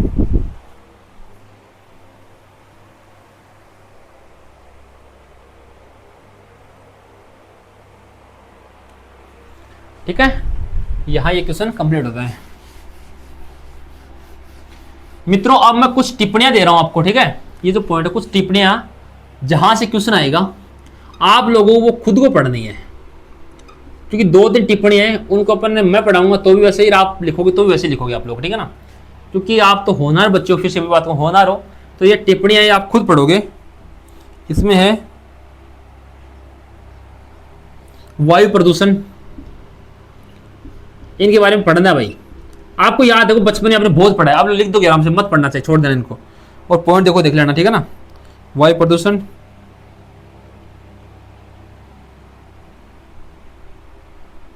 जल प्रदूषण, यहां से एक क्वेश्चन कंफर्म है, मृदा प्रदूषण। इन तीनों में से मृदा प्रदूषण लिखो, इसको मृदा प्रदूषण लिखिए आप लोग फटाफट।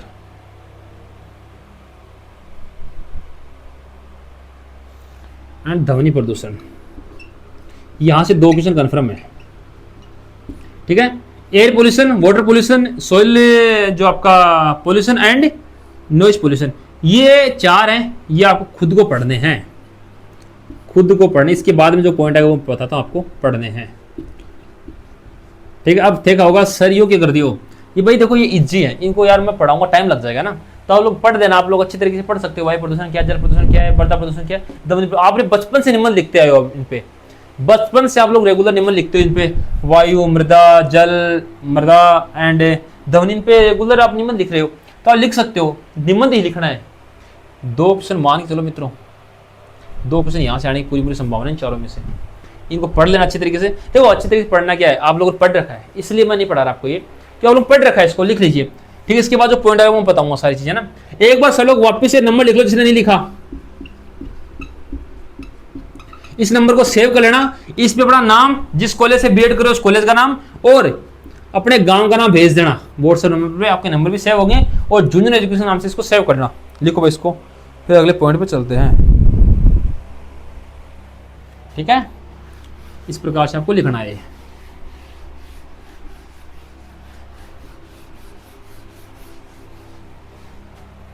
अगला पॉइंट है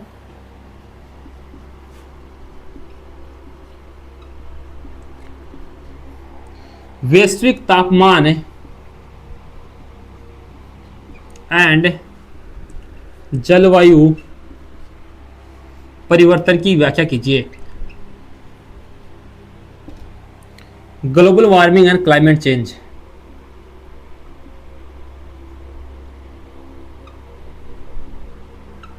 एंड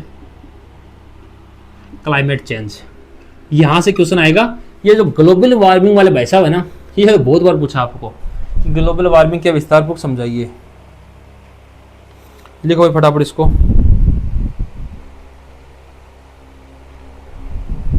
देखो ग्लोबल वार्मिंग मतलब यही है कि जो ग्रीन हाउस गैसें हैं वो जब ज्यादा हो जाती हैं तो उससे क्या पृथ्वी का तापमान बढ़ जाता है, जिसको अपन ग्लोबल वार्मिंग बोलते हैं। समझ रहे हो, लिख लो इसकी परिभाषा ग्लोबल वार्मिंग की। ग्रीन हाउस गैसें हैं, ग्रीन हाउस है, ऐसे लिखना आपको, गैसों की अधिकता से पृथ्वी का जो औसत तापमान है, पृथ्वी के औसत तापमान में वृद्धि को अपन बोलते हैं ग्लोबल वार्मिंग। लिखो इसको, ठीक है। ये यहां तक ग्लोबल वार्मिंग हो गया। अब ग्लोबल वार्मिंग के कारण, ठीक है ना, ये ना ग्लोबल वार्मिंग के कारण जो मौसम है, इधर लिखो, मौसम में परिवर्तन होता है। मौसम में दीर्घकालीन मतलब लंबे परिवर्तन होते हैं, दीर्घकालीन परिवर्तन होते हैं, अब जिनमें परिवर्तन होते हैं तो उनको अपन बोलते हैं, ये भाई साहब, जलवायु परिवर्तन। उसे जलवायु परिवर्तन बोलते हैं कि भाई देखो वैश्विक तापमान क्या, ग्रीन हाउस गैसें है ना वो ज्यादा हो जाएंगी, ज्यादा होते ही उनकी अधिकता होती है तो पृथ्वी का जो औसत तापमान है उसमें इंक्रीज होता है, वृद्धि होती है, और उनमें इंक्रीज होता है, उसको अपन बोलते हैं वैश्विक तापमान। और वैश्विक तापमान के कारण मौसम है वो बदलेगा भाई, तापमान अगर बढ़ेगा तो मौसम बदलेगा, और मौसम में दीर्घकालीन लंबे परिवर्तन होंगे, उनको बोलेंगे जलवायु परिवर्तन। इस प्रकार से लिखिए, आप लोग लिख लीजिए फटाफट आप लोग इसको।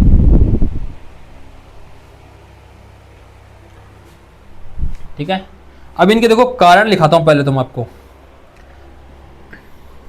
कारण, जीवाश्म ईंधन का अत्यधिक उपयोग करना,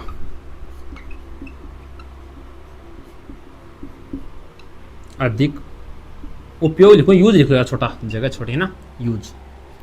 वनों की कटाई, ग्लोबल वार्मिंग और जलवायु परिवर्तन का ये भी मुख्य कारण है।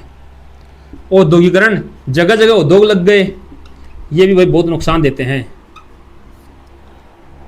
ग्रीन हाउस गैस वृद्धि या उत्सर्जन। ठीक है, इस प्रकार से आपको लिखना है। ये 4 बिंदु लिखेंगे आप कारण में, इनका कारण दोनों का वैश्विक तापमान, वैश्विक तापमान के कारण जलवायु परिवर्तन हो रहा है, दोनों बिंदु देखने आपको, जीवाश्म ईंधन, वनों की कटाई, औद्योगिकरण और ग्रीन हाउस गैसों की वृद्धि। एक बार इसको लिख लो ना, ऐसे कैसा लिखो यार इसको फटाफट। ठीक है,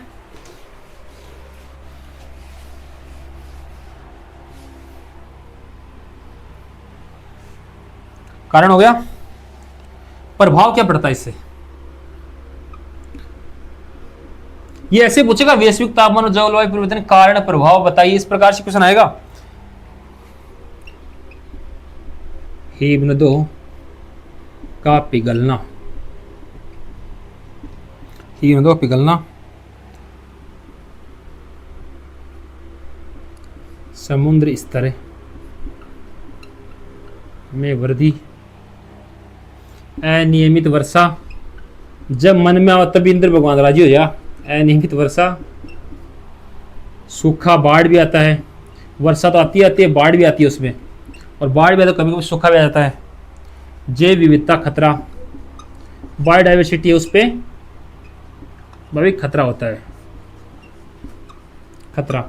ये इसके प्रभाव हैं, 5 लिख देना, इनके वर्णन कर देना। हिमनद है वो पिघल जाते हैं, समुद्र स्तरों में वृद्धि हो जाती है, फिर आप कहते हो आज ब्लू है, पानी पानी पानी वो बोलते हैं ना, वो पानी उफान मार जा तो फिर क्या है, बाढ़ आ जाती है। देखो समुद्र स्तर ऊंचा होगा, फिर अनियमित वर्षा, मन में जो इंद्र भगवान जी राजी हो जाए फिर ऑटोमेटिक वर्षा हो जाएगी, फिर इंद्र भगवान राजी हुए, वर्षा हुई तो फिर कई बार क्या शिव जी कहते हैं तुम राजी करते हो तो मैं बाढ़ लाता हूँ, फिर बाढ़ आ जाती है, और फिर कई बार ऐसा होता है फिर बाढ़ आती है, भगवान सोचते हैं यार बाढ़ तो बहुत दिन हो गया, अब सूखा दिखाते हैं लोगों को, तो आप लोग खेत बोते हो तो पानी नहीं बरसता, तो फिर सूखा हो जाता है, फिर जैव विविधता पर खतरा मंडरा जाता है। इस प्रकार से वो लिखना प्रभाव। भाई रोकथाम क्या है, रोकथाम के उपाय लिखो। ये काम देखो बार बार आ रहा है, एक पॉइंट वृक्षारोपण, तो भाई सारे लोग आप वृक्ष लगाना भाई, सारे लोग अपने घर घर में ना वृक्षारोपण। ऊर्जा संरक्षण, ऊर्जा संरक्षण, एक मिनट, नवीकरणीय ऊर्जा, नवीकरणीय ऊर्जा उपयोग, ये 3 बिंदु आप इसमें लिखोगे। इतना लिख दोगे तो थर बेड़ा पार ही, अगर अच्छी तरीके पढ़ लोगे, इनका वर्णन कर देना। फिर वृक्षारोपण अपन को इतने दिन पेड़ लगाने चाहिए, ऐसे वैसे, फिर तो आप तो इंटेलिजेंट हो यार बहुत ज्यादा, इसमें लिख दो सारी चीजें। ऊर्जा संरक्षण, ऊर्जा को, एनर्जी को बचाना चाहिए, जैविक ऊर्जा का जो नवीकरणीय ऊर्जा उसका उपयोग लेना चाहिए, अनवीकरणीय वो कम लेना चाहिए। ऊर्जा संसाधन है वो भी नवीकरणीय आपको यूज लेना चाहिए, इस प्रकार से आपको लिखना है। लिखो फटाफट आप लोग।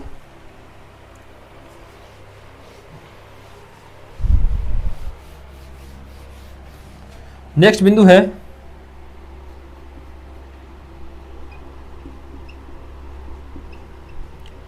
ओजोन परत का क्षय। ओजोन परत का क्षय is very most for your exam, so इसको पढ़ लेना अच्छे तरीके से।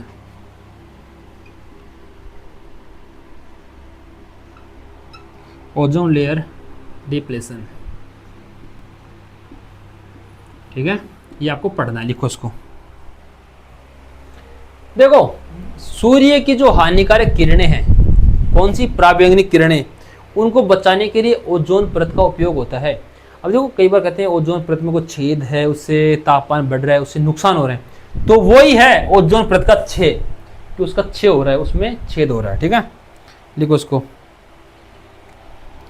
सीधी सी बात ये देखो बता रहा हूं कि जो सूरज भगवान है, एक मिनट रुको, यहां पे धरती है ना, आप लोग समझना इसको, ये क्या है, धरती, धरती है, यहां मनुष्य बनाता हूं मैं।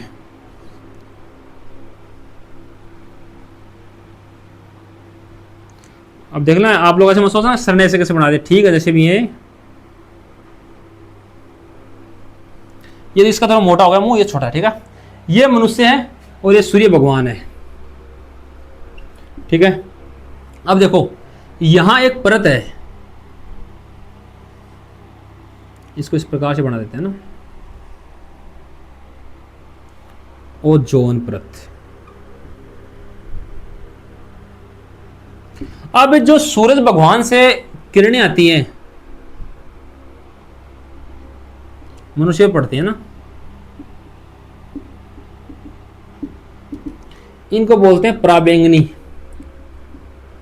सारी नहीं है, जो पराबैंगनी किरणें की बात कर रहा हूं मैं, पराबैंगनी किरणें हैं वो पड़ती हैं।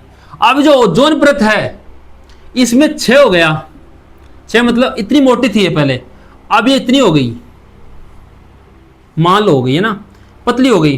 तो पतली होने के कारण जो मनुष्य है उसमें जो पराबैंगनी किरणें, यूवी जो रेडिएशन थी, वो क्या ज्यादा प्रभावित करेंगी, ज्यादा प्रभावित करेंगी।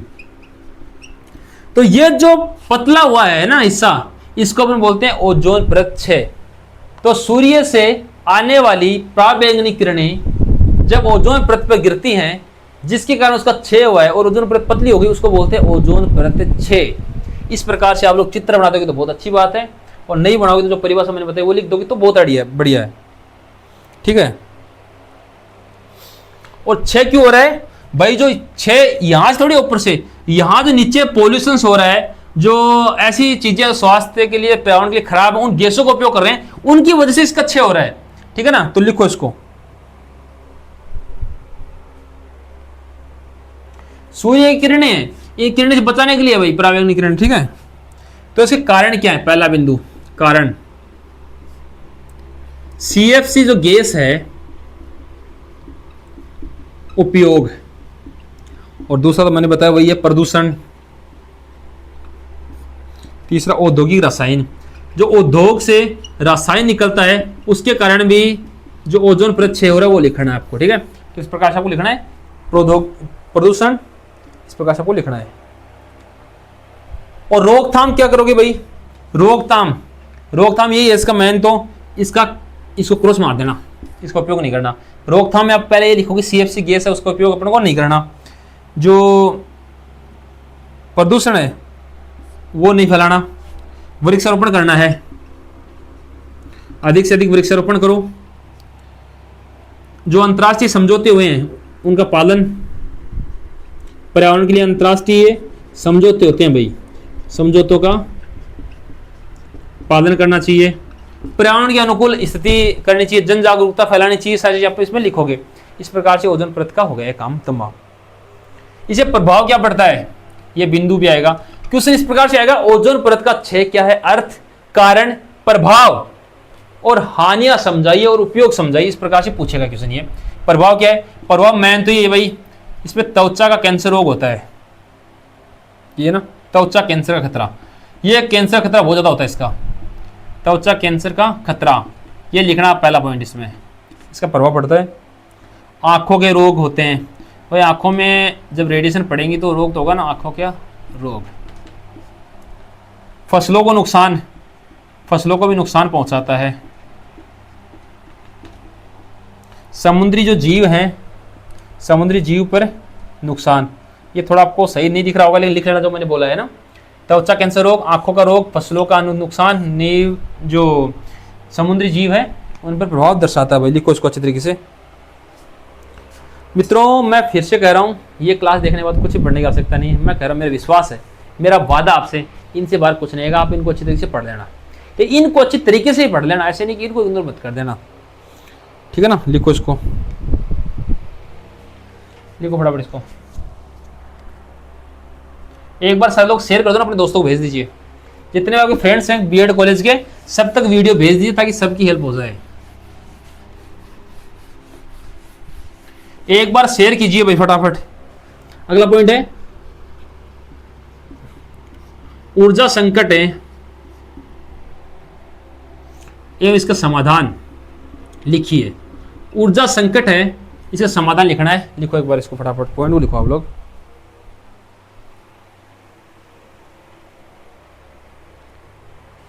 एनर्जी क्राइसिस, एनर्जी क्राइसिस जो है वो, एंड इसके जो सॉल्यूशंस है वो आपको बताने भाई। देखो ऊर्जा क्राइसिस क्या है, अभी हाल फिलहाल में आपने एक चीज देखी होगी, तो गैस सिलेंडर की कमी आई थी, ध्यान में ना, अभी वो भी एक ऊर्जा क्राइसिस था कि आपको गैस सिलेंडर चाहिए थे लेकिन सीमित संसाधन कम थे, जिनकी वजह से देश भर में संकट सा उत्पन्न हो गया था गैस को लेके, उसको अपन बोलेंगे ऊर्जा संकट। ये ऐसा कैसे लिखना है कि भाई ऊर्जा की बढ़ती मांग एवं सीमित संसाधनों की उपलब्धता के कारण जो उत्पन्न स्थिति होती है, सिचुएशन जो क्रिएट होती है, उसको अपन बोलते हैं ऊर्जा संकट। ये आपको लिखना है, समझ गए। आप गैस सिलेंडर वाला अच्छा उदाहरण दे देना, अभी याद है सब लोगों को, लिख देना वहां पे। और इसके कारण क्या है भाई, कारण तो पहला तो ये रहेगा, ज्यादा लोग हैं तो जनसंख्या वृद्धि, तो इसका वर्णन कर देना कि जनसंख्या वृद्धि के कारण संसाधन कम होते हैं, इस प्रकार से क्राइसिस बढ़ते हैं। ऊर्जा का दुरुपयोग करते हो आप लोग, अपन लोग ऊर्जा का दुरुपयोग करते हैं, ये भी इसका सही पॉइंट रहेगा। आप लोग लिख सकते हो कि भाई आजकल देखो जिस चीज़ की अपन नीड्स नहीं होती है, कई बार गैस चूल्हा है चलता रहता है, चलने दो लोग मोबाइल में लग जाते हैं, ठीक है, तो ऊर्जा का दुरुपयोग इसमें हो रहा है, तो वो भी ऊर्जा जो एनर्जी क्राइसिस है उसको इफेक्ट करता है। ये सारी चीजें आपको लिखनी है। संसाधन सीमित है, संसाधन क्या मित्रों, सीमित हैं, एंड जीवाश्म ईंधन पर निर्भर हो गए, जीवाश्म ईंधन पर निर्भरता। इसका मतलब समझ रहे हो, सारा काम गैस से करना है। कभी आपने सोचा जब आपके पास घर में गैस नहीं हो तो आप लोग बिना खाना खाए रह जाते हो, लेकिन आप कभी ये नहीं सोचते, जैसे हमारे आम भाषा में थेपड़ी बोलते हैं, थेपड़ी को यूज नहीं लेते आप लोग, तो वो लेना सीखो। सारी चीजें जीवाश्म ईंधन पर निर्भर मत रहो, इसका कारण हो जाएगा भाई, बड़ा कारण है आने वाले टाइम को। अगर आप लोग सारे इसमें लग गए ना तो समस्या हो जाएगी ऊर्जा संकट की। ये पॉइंट आपको लिखना है, ये 4 पॉइंट इनका वर्णन कर देना, 2 पेज आराम से भर जाएंगे, अच्छा नंबर ले जाओगे। समाधान, समाधान क्या है भाई, सौर तथा पवन ऊर्जा का विकास, सौर तथा पवन ऊर्जा का विकास करो, जल विद्युत का विस्तार करो, जल विद्युत का विस्तार करो, ऊर्जा संरक्षण,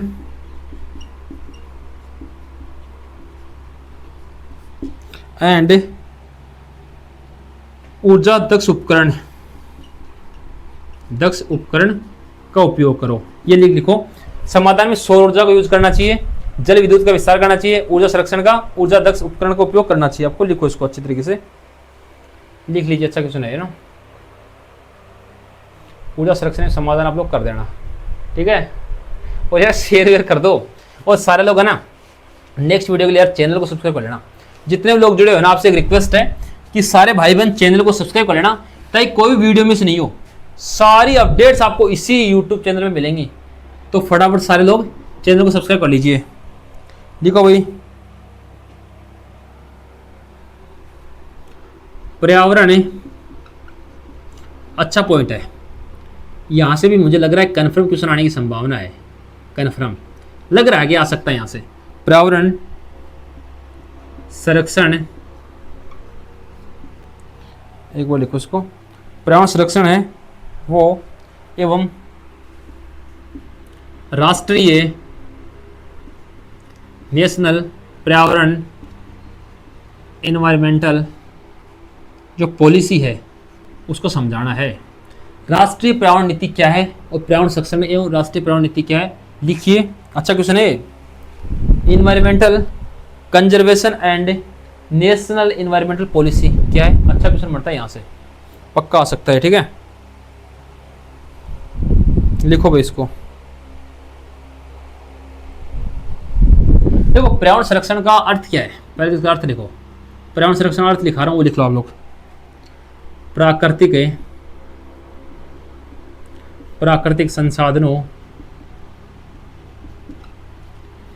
संसाधनों का उचित उपयोग करना एवं पर्यावरण से बचना। भाई जो पॉलिसी लिखी है ना वो आप लोग देख लेना ना, पॉलिसी जो भी है पर्यावरण के रिलेटेड वो देख लेना आप लोग। इनका उद्देश्य क्या है, इस नीति का, पॉलिसी उसका उद्देश्य क्या है, उद्देश्य और फिर दूसरा पॉइंट बताऊंगा आपको, महत्व है। ये दो चीजें आपको लिखनी है इसकी। पॉलिसी जो भी थी वो आप लोग पढ़ेंगे, ठीक है ना।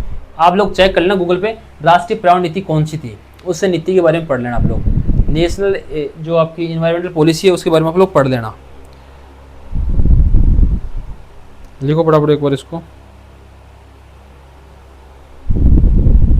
ठीक है। इसका उद्देश्य क्या है, उद्देश्य पहला बिंदु है प्राकृतिक संसाधनों का संरक्षण। नेक्स्ट है जैव विविधता की रक्षा, सतत विकास को बढ़ावा देना, जन जागरूकता या जन भागीदारी भी लिख सकते हो इसको आप लोग, पर्यावरण शिक्षा बढ़ाना।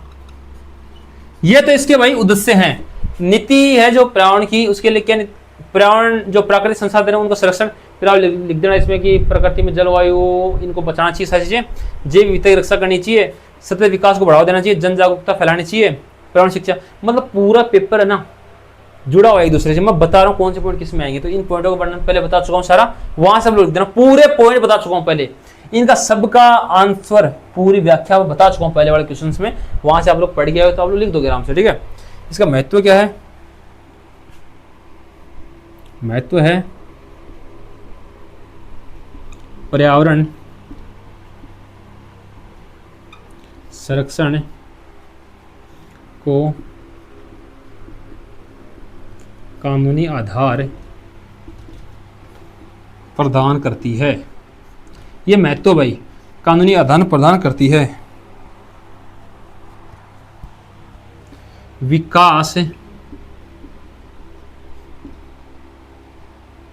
विकास एवं संरक्षण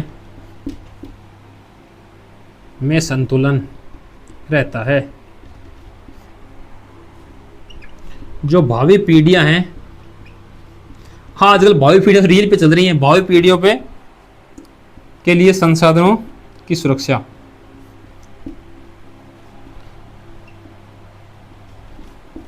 देखो भाई इससे अपन को यह कि निष्कर्ष निकलता है कि ये सिर्फ सरकार का काम नहीं, हम सबका नैतिक कर्तव्य है कि हम पर्यावरण की रक्षा किस प्रकार से करें।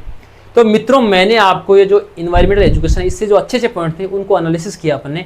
ये सारी चीजें पढ़ने के बाद आपको कुछ भी पढ़ने की आवश्यकता नहीं है, आपके बीएड चौथे सेमेस्टर के अंदर यहीं से पूरा पेपर इसी क्लास से बनेगा। तो आप इस क्लास को बार बार देख सकते हो, इसको पढ़ लेना, जो जो पॉइंट्स मैंने बताए वही आपको एग्जाम में लिखना है। इसके अलावा फालतू बकवास मत लिखना वरना नंबर कट जाएंगे।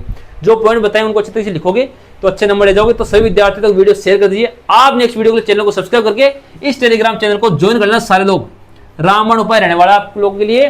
तो सब तक शेयर कर दीजिए और टेलीग्राम को ज्वाइन करके इस यूट्यूब चैनल को नेक्स्ट अपडेट और नेक्स्ट वीडियो के लिए चैनल को सब्सक्राइब कर लीजिए। धन्यवाद साथियों।